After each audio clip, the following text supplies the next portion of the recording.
They are spiritual strongholds, they are mental stronghold, they are national stronghold, they are habitual stronghold, they are family stronghold, they are generational stronghold, and there's a godly stronghold. Is it national stronghold, family stronghold, godly stronghold, habitual stronghold, generational stronghold, family? So the best way to suffocate every nation is to put a stronghold on them. They are personal stronghold, personal. There's territorial stronghold. Put a stronghold in a nation, put a stronghold in a family, put a stronghold in someone's life. So God said to them, tend and keep. Create refineries, that's enough tend. The Bible says the lazy man does not know how to roast what he gets from hunting. You went to hunt, you can't fry what you got. Proverbs 12:27, the lazy man does not roast what he took in hunting, but diligence is man's precious possession. Africa is suffering from that spirit now. Inability to tend, roast, refine. That's the meaning. Whatever God has given to us, even your gifts. So what is strongholds? It's a specified place that is fortified for protection against attack. These are the good stronghold. Specified place that is fortified for protection against attack. So that's why there's godly stronghold. There are satanic stronghold, there's godly stronghold. So imagine if the devil is the one that fortify you against your manifestation, or a nation fortify you against your uprising. So the godly fortification in the book of Nahum 1:7, it says, the Lord is good, a stronghold in the day of trouble, and he knows those who trust in him. The Lord is good, a stronghold in the day of trouble. You can trust God when you are in trouble. It's a stronghold. It's a fortified place to be. It's a fortified place to keep you. Now, demonic stronghold brings poverty, fear, and unbelief. When it's a devil concentrate on you, Judges 6 from verse 1. The children of Israel did evil in the sight of the Lord, so the Lord delivered them into the hand of Midian for 7 years, and the Midianites prevailed against Israel. Because of the Midianites, the children of Israel made for themselves tents. They stopped staying in houses. When there's a stronghold in someone's life, there's oppressing that person, you begin to see yourself not fit for the top. Yeah, so is it they went to build den for themselves? Not their enemy built it for them. This is what we are saying now. There are many people here that are in captivity, not their enemy that puts that captivity. They built the captivity for themselves. The only thing the enemy did was to oppress you. Then you, fear, made you to build a stronghold for yourself. They went to build a den for themselves. They went to build caves and strongholds. Because now it's a people, it's not a person now that did this. It's all called tradition. Many people are under traditional strongholds. And when a tradition has become a stronghold over somebody, a spirit supervises it. For example, in Calabar, in Nigeria, there was a time in the 18th. Anytime you give birth to twins, they'll kill you. You give birth to 2 children, twins, they kill the woman and they throw the children in evil forest. Now a spirit started supervising that stronghold called tradition. So when a king was elected, then King Ayo, he was a scholar among illiterates. He went to school and he said they should stop it. That is wrong, killing of children. And when he died, they continued. Because when a spirit is supervising a stronghold, although it was men that started it, the spirit enforces that stronghold over them. So they could not stop it. They were still killing people until one of the revivalists, Mary Celeste, 18 years later, went to that same place to preach in Calabar. And she saw them taking a woman there. And she started taking all the twins to her house. Every time they dropped them in evil forest, she carried it. And history have it today that she's the one that stopped the killing of twins in Calabar. Meanwhile, she was not the one that originated it, that they should stop. It was a king, an African king, their own king, but he doesn't have the spiritual capacity. When he died, they continued after 18 years before someone that was spiritual came. So now there are many bondage in people's family, poverty, sickness, and you think it's because your parents grew up in the village. No. Whenever a stronghold has been built, there's a spiritual backup, and there has to be a spiritual enforcement to break it. Poverty is not because of lack of substances or lack of resources. It might start because there was not enough. It built a stronghold. Now a spirit is supervising it. So in many African families today, Africa is suffering poverty because there's a spirit supervising it. Not only because the government are bad. So that's why I say many people are gay today in Africa, not because they choose to, but because they are being sponsored by some people from the US. So when it's time to stop such stronghold, you don't give money to stop it. Some of us think if we make it, we'll make our family happy. You are joking. If a family is tied by a stronghold, if you like make all the money in this earth, they will not change. Yes. Say, oh God, if you can just bless me, you see this is my family, I will change everybody's life. I will build a house for everybody. I will buy a car for this one. I will do. No. If there's a stronghold that the spirit is already supervising, once you make that money, they will kill you. Have you not seen people you are giving money? The more you're giving them, the more they are wasting it. You say invest here. It didn't work. Rich people have poor family members more. Say you are rich, you have 5 brothers that are poor. Give them money, they'll become poor again. Give them again, they'll become poor again. Give them again, they'll become poor again. Because it's a stronghold. It's not money they are looking for. Many of us think it's money that we need. No, we need to break strongholds. Instead of you to labor, as you are laboring very much to say, I want to put a smile on my family's face. Labor also spiritually to break spiritual strongholds. If really God wants to use you, He teaches you about stronghold. Man, that's why I said, we are crying, say, God, if you can just bless me. Even a nation can have a stronghold that nobody will ever build a church. And if you like, as a pastor, you don't address those stronghold, you come and meet the member. Say, I command you to be rich. In the name of Jesus, your members will not be rich. Until you address the stronghold that is saying, they will not build church in this nation. You can be preaching heaven and earth and say, as I'm preaching, people will stop drinking alcohol in this city. As I'm preaching, all these people taking drugs will stop. Drugs started by men, but now supervised by spirit. So until the stronghold are addressed before the people can be free. There are stronghold in every nation, every family, every city. You see, Jesus spoke something in the book of Matthew 12. Say, if a strong man is keeping his goose, where the strong man come from? Strong man is only guiding a stronghold. Strong man guides stronghold. The stronghold is established first before strong man comes to supervise. Strong man is a supervisor. Yeah, he's just supervising the stronghold people built. Matthew 12:29. He said, or how can you enter a strong man's house? How did he become strong? Because there was a stronghold already there. So what is battling with Africa is stronghold. Before we talk about the devil, that is a strong man supervising it. Why is it that no matter how Africa try, if there is somebody that is good, that is a good leader to come and rule, he will lose the election.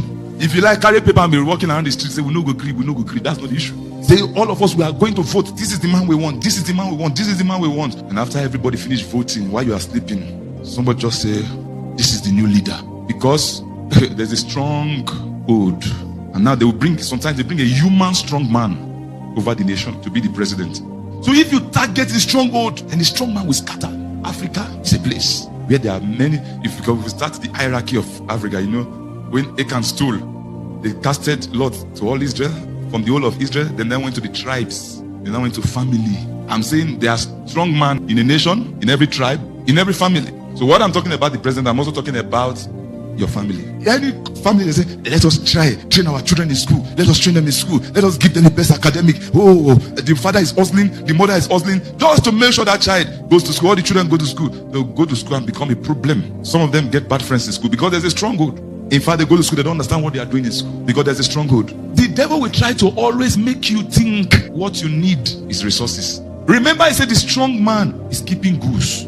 So it will make your eye to focus on the goose, not the strong man. They will make everybody to be looking at the resources and to forget about the strong man. Everybody is running out on how to make resources, not thinking on how to remove the strong man. If I ask you your problem now, you say you're looking for money. I've not built house. You'll be counting unnecessary things and you leave the strong man alone. Matthew 12:9 said, or how can you enter a strong man's house and plunder his goose? He has a goose. Unless you first bind. That's what Jesus is saying. Address him. Leave the goose alone. Leave the goose. Address the strong man. Leave the goose. Address the strong man. Leave the goose. Address the strong man. So that's the meaning of consigning the works of my hand. Command me. But concerning my sons, ask me. But concerning the work of my hand, command me, because I've already released these things. So God, open your eyes to see the strong man in the family, the strong man in your territory. Then you command it.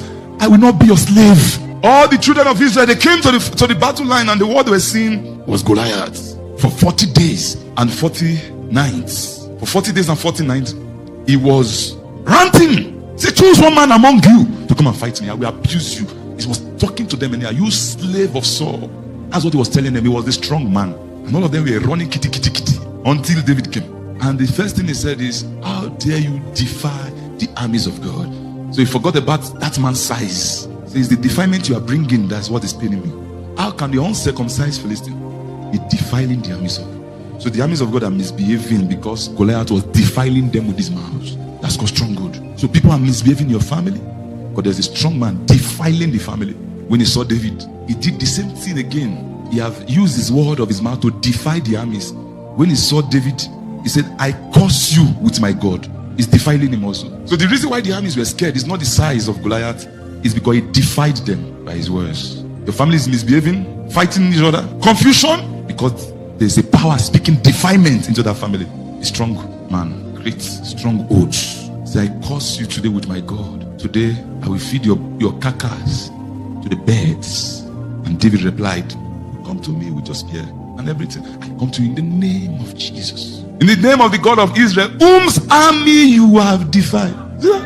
That's the point there. That's the point. It's not that this army, it's not that they don't have ability. The army of Israel, it's not that they don't have ability, not that they don't have a God, not that they don't have strength, not that angel Michael, their angel that always go for them. You see, angel Michael was appointed to Israel. You see, all the fights that is going on in Israel today, all the Palestine, every nation that are around there, they can't kill them because Michael still supervise Israel today. In Daniel 12:1, he says, Michael, your angel, he has been assigned to them. So no matter the war, Daniel 12:1, he says, at that time Daniel shall stand up, the great prince who stand watch over the sons of your people. Is watching Israel today. So if you can't fight Israel, then you can't defeat them. But there's an angel watching over them. But now this angel was there, but because they spoke defilement over them, they became paralyzed.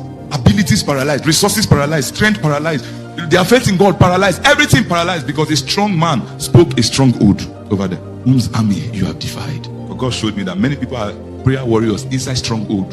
They are fasting warriors inside stronghold. Givers warriors inside stronghold. Don't enter a nation and say you are a Christian when there's a dark stronghold there, because everything you do is useless. You say God send you and you are preaching.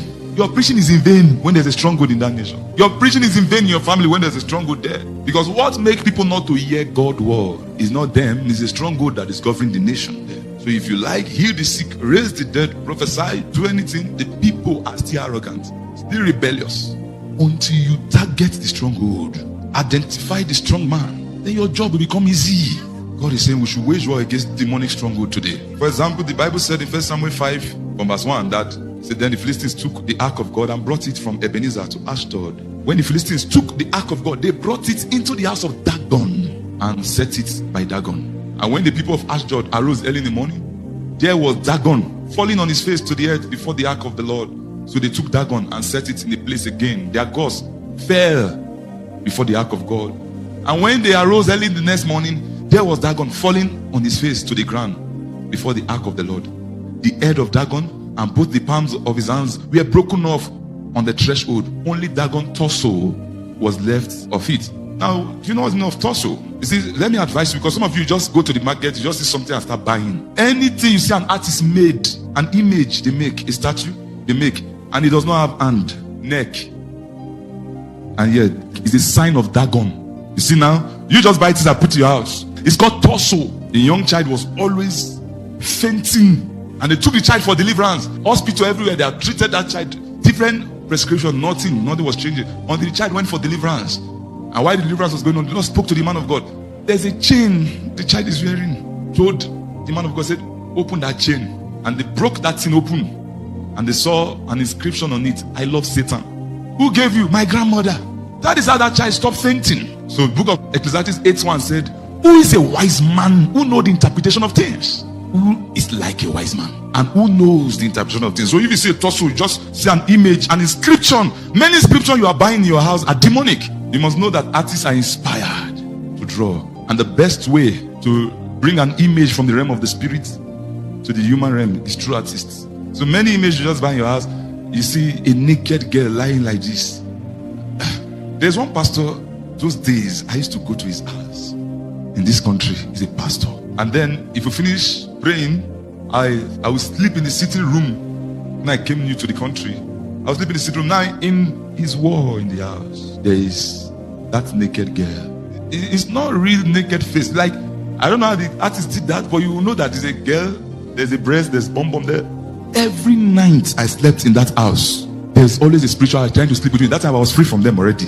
So they will, that I'm telling you, like, I tried it many times, intentionally. I went there because opposite in the sitting room there, that's place, that's inscription there. It's not just ordinary, it's marine. I know the book of Titus said, to the pure, everything is pure. But yet Paul saw an inscription, and it's in Acts 17. And he started asking the people, where do people get this thing from? Where is this from? He asked that question. They wrote to an unknown God there. So many things we just buy, they are strongholds. If you want to start with stronghold, and you see many things in your house, they are strongholds. Some inscription you just see in the house, they are strongholds. Some item you just buy, images. Who are those images? Acts 17:23. As I was passing through and considering the object of your worship, I even found an altar with the inscription to the unknown God. An inscription, you have to address them. What is that inscription about? What is this statue about? He said, a wise man. Who is a wise man? Is the one that knows the interpretation of things. So if you check your house now, some images are not supposed to be there. And you can use image to narrate a story. Many images are telling a story. So everywhere you see people buy that without hand, without head, and without the bottom part of that is the torso, is Dagon. So he said, the Dagon torso was left on it. Therefore, neither the priest of Dagon nor any who come into Dagon's house tread on the threshold of Dagon in Ashdod to this day. When something happen over and over again, people just create and say, please, nobody should go there again. Nobody should do this thing again. It's against our law. Because Dagon kept on falling. Okay, look at the image on your screen. That's it. It's called torso. It said, therefore, neither the priest of Dagon nor any who come into Dagon's house tread on the threshold of Dagon. So they said nobody should walk into this threshold anymore because Dagon fell. It's not a tradition. These are traditions are made. So tradition becomes stronghold supervised by strong man. If there's a tradition that nobody should do this and you are not equipped enough, you want to do it, you die because the strong man will slay you. It's not that the thing was powerful, it's because the strong man is supervising the stronghold. The power will say nobody should build house in this family. There must always be uncompleted building. Then you went to build. The strong man now say, oh, you are not strong enough. Nobody must marry. Before you destroy the stronghold and the strong man, you must have your own stronghold. Your family have Ifa priests. There have been Ogun priests, Amadioha priests. There are many priests in Nigeria, many priests in our languages. I've stressed many people through prophecy. They gather here in church and they say, Jesus, deliver me. Meanwhile, their forefathers was a priest of Ifa, Ogun, water spirits, and different territories. Their forefathers were priests and they are saying, deliver me. I want to serve God. They will allow you to accept Jesus. But as far as this earth is concerned, hey, they will frustrate you. Even if you are a pastor, they will frustrate the ministry. 1, 2, scandal, ministry scatter. 1, 2, they steal all the money. Like, you will be frustrated. They say, God, where are you? It's not God, dude. It's a stronghold. You see, stronghold does not respect your pastor's collar, your bishop gown, your believer's card, your believer's confession, your church. It doesn't. Need an overhauling, attacking strongholds. You destroy the stronghold that have been there and build your own stronghold. I saw a vision where many prayer warriors are under stronghold. Prayer warriors, they're under stronghold. Pastors, prophet, bishop, they're under stronghold. They are praying and fasting. Everything that they are doing is under stronghold. Because they thought immediately they gave their life to Christ, they are free from stronghold.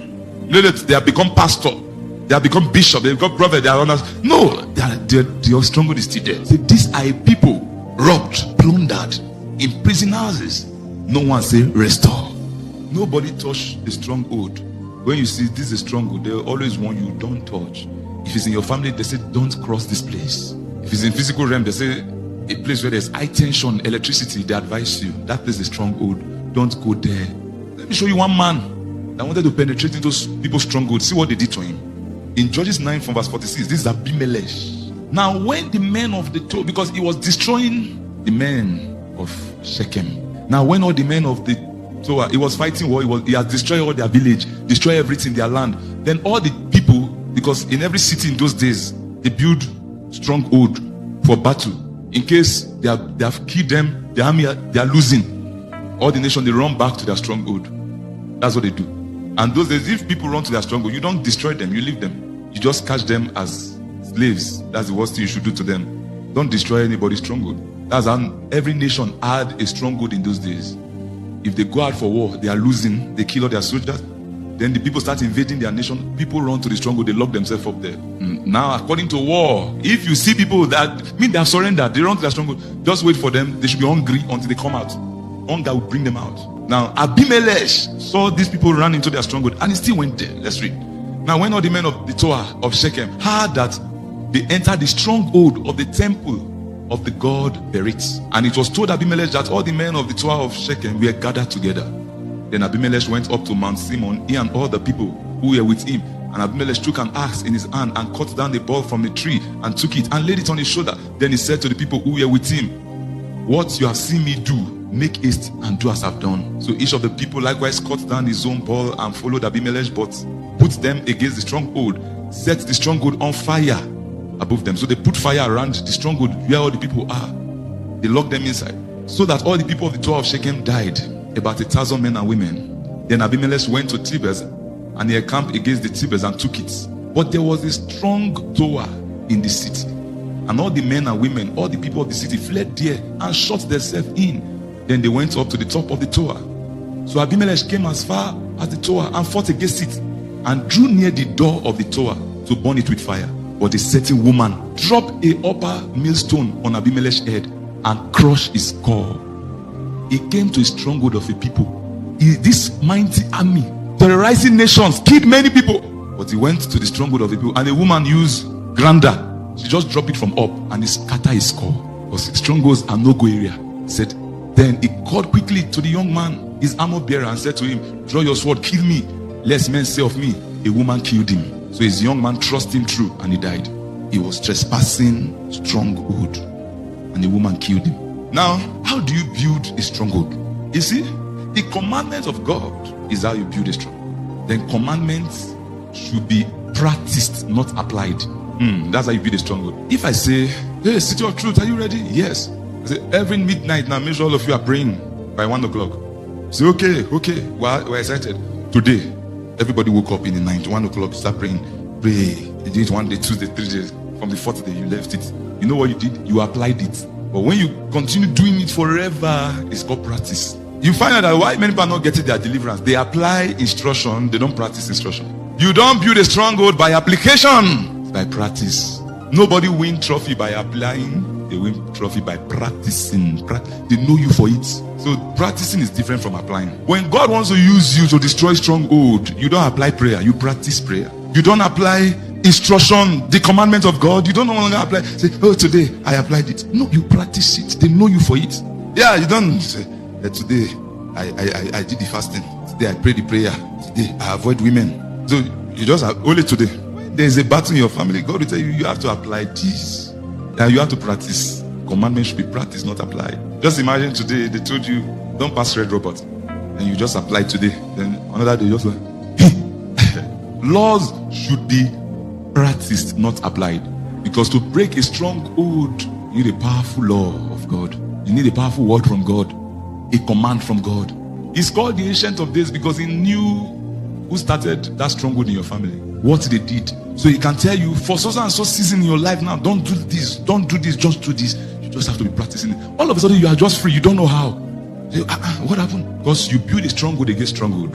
You built a stronghold against stronghold. Let's see David's life. 1 Samuel 23:14. Let's read that. David stayed in the desert strongholds. Did he stay? Stronghold and in the hills of the desert of Ziph. Day after day, Saul searched for him, but God did not give David into his hands. Verse 19. The Zephites went up to Saul at Gibeah and said, is not David hiding among us in the stronghold of Herosh, on the hill of Hakilah, south of Jeshimon? 29. And David went up from there and lived in the strongholds of Engedi. When the people of Ziph went to tell Saul that David is here, he went to another stronghold. David's life was stronghold based. All the days Saul was looking for him a crown, because God had already anointed him king. But yet, as a king, he needs to still learn stronghold. He was running from one stronghold to another. He was not just running to any other places. Where is your stronghold? You as a Christian. If battle happen now, if there's a challenge against you, if the gates of hell open against you now, there are many rumors. Everybody's fighting you. Everybody's hating you. Somebody's going to Sangoma because of you. They concentrate on you. Where is your stronghold? You call yourself a Christian. They will finish many Christians if battle starts. They start threatening you. If you don't accept God now, will kill you. Many people will give up. Your many Christians don't have stronghold. That's why God will always teach you. Before you assess anything, you assess business, you assess ministry, you assess marriage, you assess having children. Everything you want to assess, build stronghold first. What will you teach your children when you give birth to them? You say, God, give me picking, give me children. Your children become nuisance in the society. How will you treat your husband when you marry? Build the stronghold, because divorce is flying in the air. And do you know what? Christian divorce is equal to the word divorce. God is saying he wants to use us as a, which example? God forbid. There are many Christian marriages that you can't use. Which example? Everybody, everywhere. Because there is no stronghold. This was before David became a king. He was running around in the bush. Yet, all the time he was running around, he was running to stronghold. He was practicing stronghold. Practicing stronghold. Practicing stronghold. This 2 Samuel 5:17. Then the Philistines heard that David has been anointed king over Israel. The story have changed. They went up in full force to search for him. But David heard about it and went down to the stronghold. He was practicing it before he became a king. You only asking for blessing, yet you don't even know how to preserve blessing. Tend and keep it. As before you become a king, you are a slave. You are learning to build stronghold. He was building stronghold. He was learning the law of stronghold. Then immediately he became king. Immediately he became prosperous. Immediately you got your job. Immediately you get married. Immediately you get children. You begin to, when problem come because of the blessing, when battle come because of the promotion, when attack come because of the open door, you have practiced stronghold. If you don't practice stronghold, the devil will embarrass you and he will take the gift of God away from you. Many people, the gift of marriage, they've lost. Gift of children, they've lost. Gift of breakthrough, they've lost. Gift of ministry, they've lost. Many gifts God have freely given to them because they don't have stronghold. The devil took it from them. They don't know the mystery. He ran to the stronghold. He ran. But that's how he has been living his life. The Philistines also went and deployed themselves in Valley of Raphim. See what he did in his stronghold. So David inquired of the Lord, saying, shall I go up against the Philistines? Will you deliver them into my hand? And the Lord said to David, go up. I will doubtlessly deliver the Philistines into your hand. So David went to Baal Perazim, and David defeated them. And he said, the Lord has broken through. That's what you call breakthrough. Breakthrough. Instead of the battle to make you lose your throne, breakthrough came because you have stronghold. When you have stronghold, when the strong man attack you, the attack will become a breakthrough, not a defeat. It will become a breakthrough, not a breakdown. Let them say anything about you, fight you, plan to bring you down. If you have a stronghold in God, everything they are doing will bring a breakthrough. To not bring a breakdown, a breakthrough. When Bishop David Oyedepo started his ministry, God gave him the mandate of prosperity. And every day he was not as young as he was then. He didn't even have money. He was shouting, I can never be poor. So it was annoying many people. So one woman came from the market and said, sir, please stop saying this, because your name is not going about the town. He said, he said when he had it, he said it the more, let it pain the people. Today is a living example of that, of what he was saying. He kept on saying it. So mighty grew the word of the Lord in the city of Ephesus, and it prevailed. It prevailed. It will always prevail. Those were men that had stronghold. So the resistance of the stronghold in people's mentality, that nobody should be saying I'm rich. Nobody should be talking about this. People are confronting you with their own stronghold, and if you are not careful, they will use their stronghold to arrest you. So how far is your resistance? Once you begin to sign, once you begin to excel, everybody will come after you. And if you don't have a stronghold, they will become your stronghold. David ran to a stronghold. I remember when I went to swim, we went for crusade. So when I went to swim, I nearly drowned there. Before I came out, the whole village have had it. The man of God have had it. Now see the shocking thing that happened. When I was going, they have gathered all the disciples together, and they brought me forth before the man of God. He said, why did you go and swim? Why did you go into the... While I was trying to answer, I started seeing many people bearing false accusations. Say, we warned you. No, I told you. I'm joking. I'm not. I like people that have never even spoken to me once, because they were among you, the prophets, and you are in trouble. This happened to me, not dream. You remember I told you? I wanted to say, you didn't. They said, shut up. You are in problem. You want to talk? You can't answer anything. When you are in problem, people gather against you. Who do you want to answer? That's why you need a stronghold. That's me of Nahum 1:7. The Lord is strong. The Lord is good. A stronghold in the day of trouble.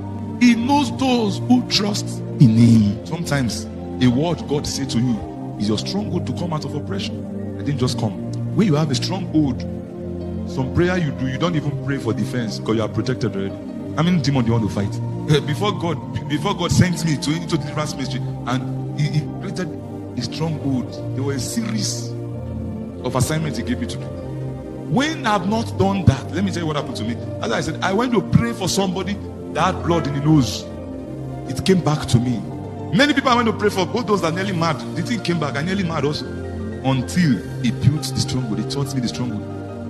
Then now I can pray for you and go and sleep peacefully. No demon comes to my house to say, are you there? No vision. If God take me to the occultic kingdom, marine, everywhere, hell, anything I see, I come to preach, because they are supposed to attack you if you are exposing them. So sometimes they attack you to people that start commenting anyhow. So different attacks. But before the attack came, You're already fortified. Not everybody reveal a secret and leave. They can kill you. There's already a stronghold. Now my question for you today, are you in the stronghold? Or there's a stronghold against you? Or you have built a demonic stronghold against yourself? Or you are practicing God's stronghold? So definitely somebody must be that one of these strongholds. You can't be in between. You can't. It's either you are in God's stronghold, or you are in your own mental stronghold you built against yourself, or you are in your family stronghold. Territorial stronghold. Demonic strongholds. Concerning the sons of men, ask me. Concerning my work, command me. When you get to your stronghold, you ask God question, what should I do? What should I do? They are not fighting me. Everybody's against me. The gate of hell. He will guide you. Yes. They don't talk. Do this. Pray like this. Forgive. Move forward. Concentrate. When you have a stronghold, you give birth to a child. He's becoming a nuisance to the society. You go back to the stronghold. You inquire of God. Lord, I was with you before you promised me this child. I was with you before you gave me this husband, before you gave me this wife. My marriage cannot be destroyed. In that place, God will speak and say, say so, say so. Speak this way, command this way. Be patient. Go into this fast. Inside your stronghold, you get strength to set your children, your husband, your business, your marriage free from demonic stronghold. Create your stronghold.